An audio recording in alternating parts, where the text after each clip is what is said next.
그리고 이제 한 인터뷰를 보니까 대표님께서 부동산으로 돈을 벌어볼 계획이라고 하셨는데 특이하게도 빌라에 좀 주목하고 있다라고 하신 걸로 알고 있어요. 네. 사실 빌라 같은 경우에는 뭐 전세 사기다 등 해가지고 사실 지금도 거의 인기가 없는 그런 매물이라고 볼 수 있는데 빌라에 주목하시는 이유가 무엇인지 궁금해요. 두 가지 이유 때문이에요. 첫 번째는 최근 가격이 많이 빠지니까. 사실 부동산을 관심 가지실 때 가장 좋은 방법은 가격이 많이 빠진 게 좋은 겁니다.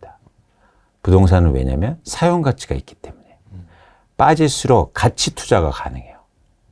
사용할 수 있잖아요. 그래서 빌라가 요즘 가장 많이 빠지잖아요. 부동산 어떤 군보다. 그래서 관심을 갖는 거고, 두 번째는 빌라가 가장 큰 장점은 갖고 있는 대지 면적이 커요. 층수가 낮으니까. 그러면 좋은 지역의 빌라들은 한번 가격은 많이 빠졌고 대지 면적은 크고, 그러니까 땅을 저희가 보는 관점에서 결국은 부동산 땅이거든요. 그렇죠.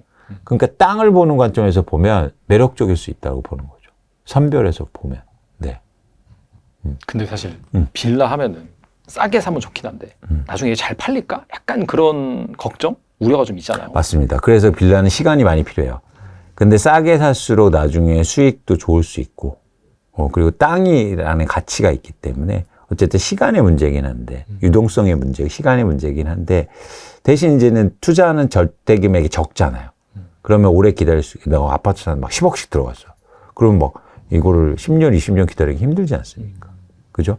근데 빌라 하는데 그거보다 훨씬 작으니까 장기로 보면서 한번 이렇게 많이 빠졌을 때 관심을 가져보는 것도 전 괜찮겠다라고 생각하는 겁니다. 그리고 뭐 사실 세를 줘도 되는 문제긴 하겠네요. 그렇죠. 월세 뭐 이런 거. 그렇죠. 그리고 예를 들어서 전세를 주시는데 요즘 전세 사기 이런 문제가 있어서 꺼리잖아요. 그래서 빌라 전세가 떨어지잖아요. 근데 예를 들어서 거기다 뭐 약정을 넣던지 보험을 하든지 이렇게 해서 좀 보강해 주시면 되니까. 그래서 그런 걸 잘 활용해서 하시면은 임대차도 줄 수 있고. 그래서 어쨌든 저는 가격이 많이 빠진 거에 관심이 많습니다. 그렇다면 한 1억 정도의 그런 뭐 여유 자금을 가지신 분들 같은 경우가 특히나 이제 뭐 무주택자 분들이라면은 뭐 주목할 만한 좋은 지역이나 부동산 뭐 뭘로 보시는지 궁금하거든요. 그러니까 1억 원을 보유하고 계시면 사실은 대상할 수 있는 선택지가 많지 않죠. 최근에는 워낙 수도권 중심으로 해서 가격이 많이 올랐기 때문에. 근데 그 중에서 여러분들이 뭐 지역이라든지 이것도 의미가 있지만 많이 빠진 걸 한번 관심 있게 보세요. 제가 계속 강조하지만. 많이 빠졌다는 거예요. 그동안 뭐 계속 가격이 이렇게다가 빠진 게 아니고 올랐다가 빠진 거가 중요해요. 그럼 올랐는 건 이유가 있었을 거 아니야. 그렇죠. 그 이유가 지금은 뭔가 문제가 생겨서 없어졌거나, 아니면은 일시적으로 뭔가 영향을 줬거나, 그렇죠? 그래서 많이 빠진 거에 대해서 왜 빠졌는지 한번 검토해 보시고. 근데 이게 일시적이라고 판단하시면 그렇게 적은 자금으로도 부동산을, 뭐 그게 내 집 마련이든 아니면 부동산 투자를 하실 수 있는 거죠. 그러면서 조금씩 이제 자산을 넓혀갈 수 있는 방법입니다. 그래서 뭐 저는 이게 지역이라는 게 맹점이 있어요. 지역은 항상 바뀌어요. 그죠? 예전에 누가 동탄 봤습니까? 미분양 그렇죠. 났어요. 동탄 요즘 난리잖아요. 난리죠. 이것처럼 지역은 바뀌어요. 그렇기 때문에 지금 좋은 데는 나빠질 수 있고 지금 나쁜 데는 좋아질 수 있다는 거죠. 그렇죠. 그런데 그런 관점에서는 사실은 좋은 지역 이런 것들은 변화 가능성이 있기 때문에 근데 그걸 반영한 게 가격이지 않습니까? 그렇죠. 되게 나쁜데 그러면 가격이 떨어져 있을 거고 그럼 그 가격에 예를 들어서 사면 좋아지면 되는 거고 지금 너무 좋아. 그럼 가격이 이만큼 안 빠지고 올라 있을 거 아니야. 그럼 그건 별로 관심 있게 보지 않는 거죠. 그렇죠. 그래서 사람들은 좋은 지역이다라고 보는 게 사실은 저는 조금 그게 맞는 얘기인가? 왜냐면 그게 다 프라이싱 돼 있다는 거야. 나만 알지 못한다면. 나만 아는 게 있습니까? 없죠. 사실. 없죠. 막 이렇게 알려서 뭐 어디 동네 가세요 그러면 이미 다 게임 끝났다고요. 근데 그런 거에 쫓아다니지 마시라. 근데 가격을 보면 기회를 잡을 수 있다는 거예요. 남들이 안 보고 있다는 얘기니까. 네.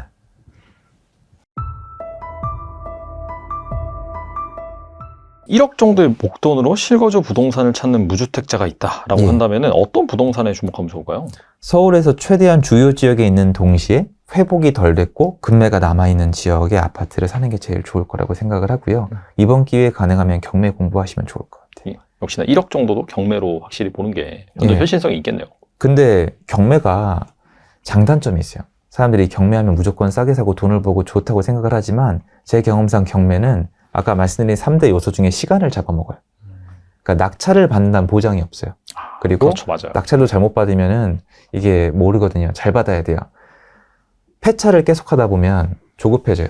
낙찰을 받고 싶어지거든요. 경매 자체에 취하면 안 된단 말이에요. 그래서 경매를 하실 때는 항상 금매랑 같이 보셔야 돼요. 이게 이렇게 생각하시면 안 돼요. 야, 경매가 무조건 더 싸가 아니에요. 지금 같은 시장에서는 무너지는 매도인 중에서 경매 낙찰가보다 더 싸게 팔 수 있는 분도 나와요. 그런 시장에 무조건 본인이 경매를 가르치시는 분이라고 경매만 고집하는 거는 외골 쓰고 상대방의 시간을 뺏는 행위예요. 일반 매매가 경매보다 훨씬 쉬워요. 경매는 여러분이 앞으로 경매를 꾸준히 하실 분들이 공부하는 게 전 좋다고 생각을 해요. 그래서 지금은 현장에 나가서 매도인이 무너질 때가 매수인한테 기회인 거잖아요. 네. 그러니까 그런 식으로 서로 중복 체크하면서 하시는 게 좋아요. 무조건 경매나 공매가 아니라.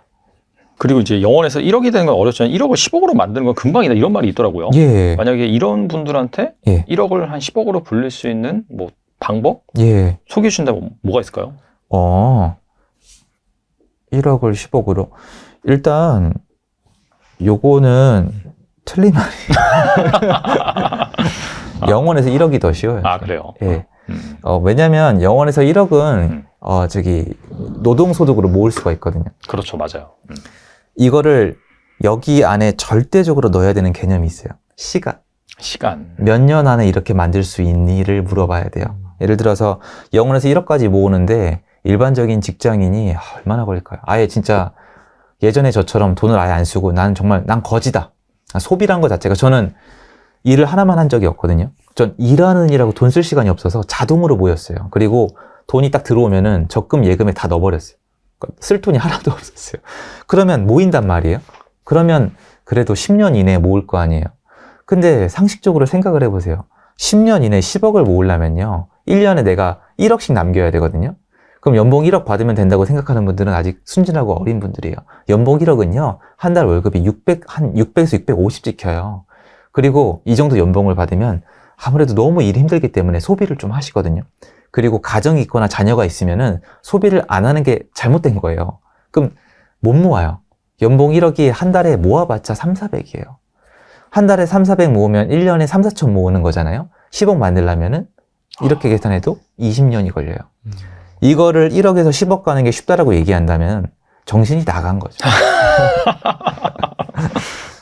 이렇게 설명하는 게 맞아요. 1억을 가진 사람이 1억을 모두 날리거나 파산할 각오를 하고 베팅한 사람 중에 순식간에 10억이 되는 사람이 나오는 건 맞아요. 이건 제가 인정합니다. 특히 비트코인이나 주식시장에서 나와요. 그런데 거꾸로 1억을 날리는 분들도 많이 나와요. 문제는 대중은 이 얘기를 믿어요. 근데 찾아보는 유튜버나 영상은 1억 날린 사람, 주식으로 1억 손실한 사람을 보면서 위안을 받고 1억을 10억으로 만든 사람에 대해서는 보면서 뭔가 되게 좋아하면서 따라할 생각은 없어요.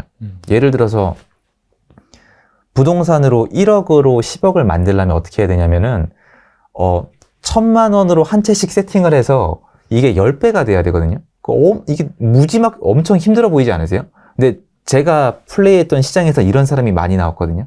그러니까 저 같은 경우에는 처음부터 여러분 그렇게 지금 갭 투자 생각하시면 안 돼요. 절대로. 경매를 통해서 굉장히 특수물건이었어요.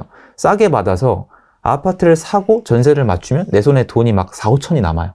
근데 그런 아파트가 2, 3억이 올랐단 말이에요. 그럼 2, 3억 오르면 양도세를 내고 나도 내 손에 한 채당 1억 얼마가 남는단 말이에요. 그럼 이게 지금이 안 되겠지만 한 채만 하란 법은 없지 않습니까? 그럼 이런 게 10억이 된단 말이에요. 근데 제가 이걸 얘기하면 뭐라고 하세요? 뭐라고 한단 말이에요. 이거 위험하다. 그거예요.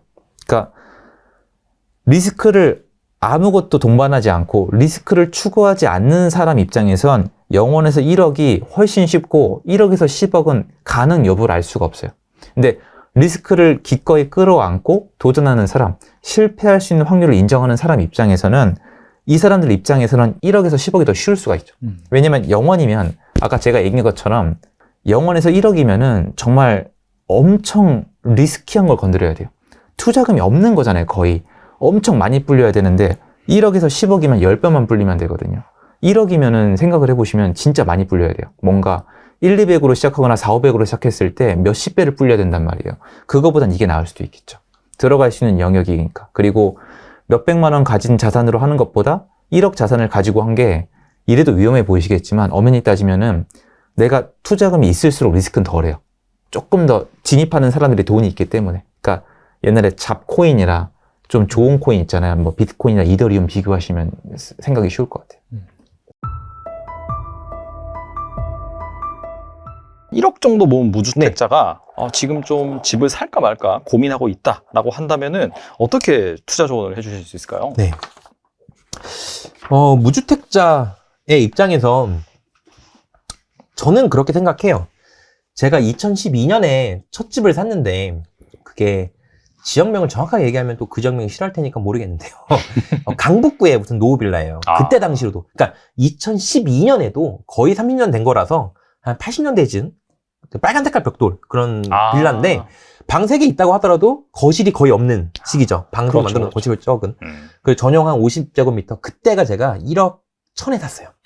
첫 주택이었죠. 첫 제가 샀는데 그러니까 제가 어쨌든 강의도 하고 이러다 보니까 물어보시는 게 되게 많긴 한데 지금 여러분들이 집을 사기에는 모은 종잣돈을 대비해 봤을 때 집값이 너무 비싸요. 근데 내가 돈을 모아서는 집을 살 수 없을 것 같아. 근데 그러면 이게 한없이 돈을 모아야 되냐? 그러면 집값은 더 달아나 있을걸요? 맞아요. 네, 왜냐면 제가 제 책에도 넣어놨는데요.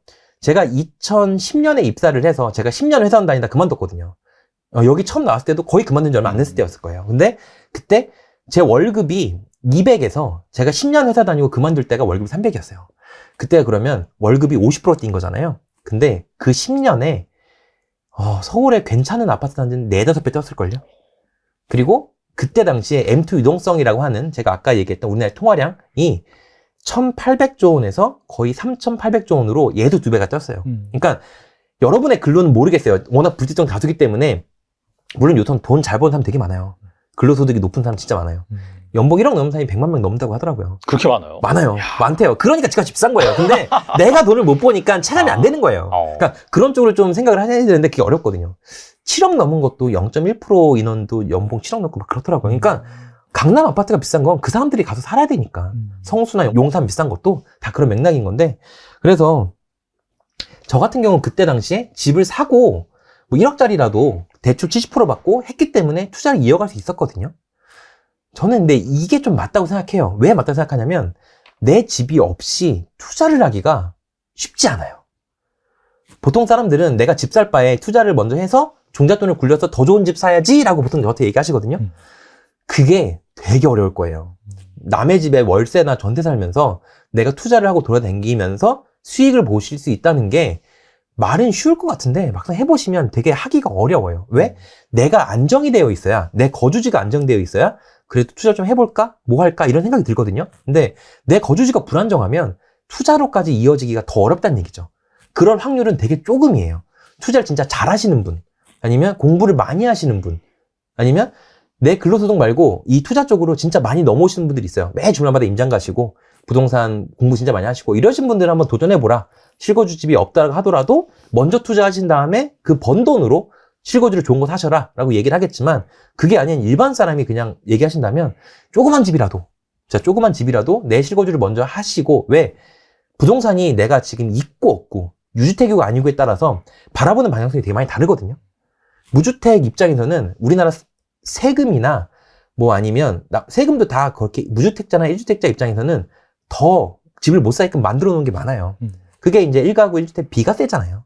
비과세에 대한 부분, 왜냐면 그 이상 사면 비과세가 아니라 세금을 내가면서 해야 되는데 일반 사람들은 양도소득세, 뭐 내가 집 투자해서 돈 수익 나면 국가에서 다 가져가는 거 아니야? 이렇게 생각하시는 분들 상당히 많거든요. 세금 계산을 안 해보신 분들은. 네. 그래서 정말 뭐 주택수를 많이 늘려가신다라고 하는 게 시작이 저는 내 실거주 먼저다. 근데 만약에 아까 1억 정도를 얘기하셨기 때문에 뭐 여러분들이 사시는 지역을 제가 정확하게 알기는 어렵지만 거기에 맞춰서, 왜냐면 적어도 내 근로소득이 아니라 그 1억 정도는 얘 스스로 굴러가게끔 내버려 둬야 되거든요. 얘 스스로 굴러가게끔. 근데 그렇게 하려면 자산을 구입해 두셔야 돼요. 자산이 내가 가지는 게 아무것도 없다. 뭐 자산이라고 생각할 수 있는 게 우리가 대표적으로는 부동산 주식이라고 했잖아요. 요새 코인이라는 게 처음에야 자산이 아니다라고 많이 얘기했지만 이제는 뭐 거의 제도권인 것 같아요. 미국에서도 그렇게 하는 거 보면 제도권인 것 같은데 그걸 모르는 저만 이제 바본데 네, 제도권인데 그런 것도 포함을 해서 내 근로가 아니라 내 자산이 움직이는 거를 여러분이 아시면 한번 해보시면 그러면은 좀 더 자연스럽게 뭐 이렇게 이어가지 않을까 생각을 합니다. 네, 그래서 저는 무주택자 입장에서는 그 정도 돈이라면 뭐 지역은 모르겠지만 자기 수단, 저는 뭐 1억짜리 빌라라도 샀잖아요, 서울에. 근데 그게 뭐 1억짜리가 3억 가고 그랬었어요. 그러니까는 뭐 나쁘지 않았죠. 나쁘지 네, 나쁘지 않았죠. 최고였죠. 예, 그런 거 보면 예, 그렇게 한번 해보셔라.